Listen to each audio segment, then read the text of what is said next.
This is from the old school, new school.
But actually I misnumbered somewhere along the line. But anyway,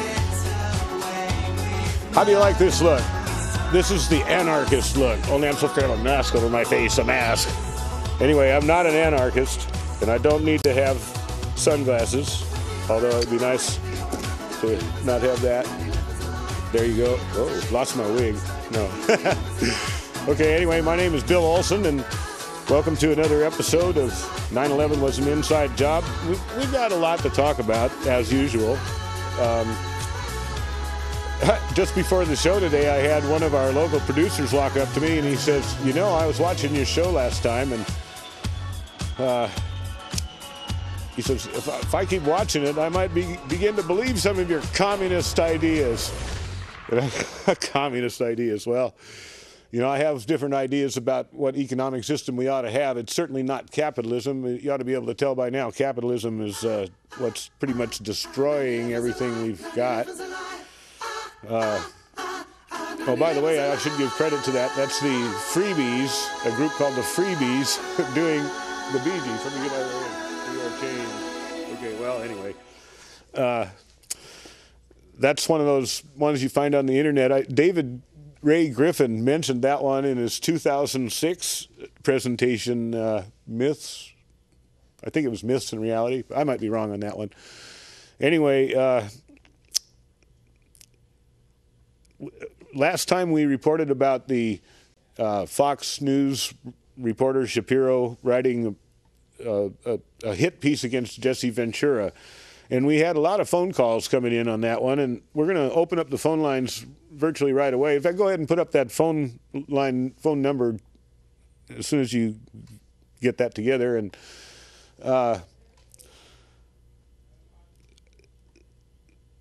basically, the producer that said, I'm beginning to believe some of your stuff, I said, well, good, you should, because the evidence is overwhelming.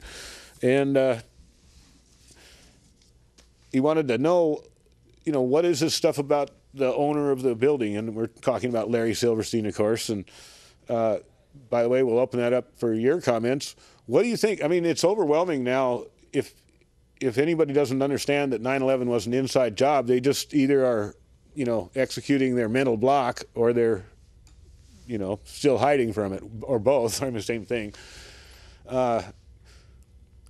So the question is, you know, what, with all this new stuff, why on earth isn't it budging any of the news people? You'd think that that would be the holy grail of, you know, investigative journalism, but apparently it isn't. But, you know, I have yet to see what Silverstein's response to that, the new accusation about him actually talking to his insurance company about controlled demolition.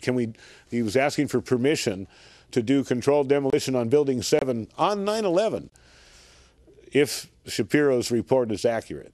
Now, usually you don't rely on Fox News for accurate reporting. Fox News when facts don't matter. But in this case, the fact that they were trying to promote was that Jesse Ventura was un-American and that he was promoting a disservice to the country by suggesting that 9/11 was an inside job. But the fact that they didn't pay attention to, that actually is one of those, you know, possibly a slip through the cracks type of fact, was the fact that, you know, they reported multiple witnesses, including a Con Ed worker and I forget who else, that overheard Larry Silverstein talking to the insurance company asking for permission to do controlled demolition. And he was using that as an example of why the people that think that it was controlled demolition are crazy. And the logic is kind of convoluted, but Larry Silverstein was asking for permission. Now, the fact that even if he got permission, you couldn't possibly set up controlled demolition in less than a couple weeks, maybe a couple months, depending on the difficulty of the building. That's typical for every single one of them so far. There isn't one single controlled demolition anywhere that they've done in an afternoon. Unless you count World War II, maybe Dresden. But that's not very funny. I apologize. But the point is,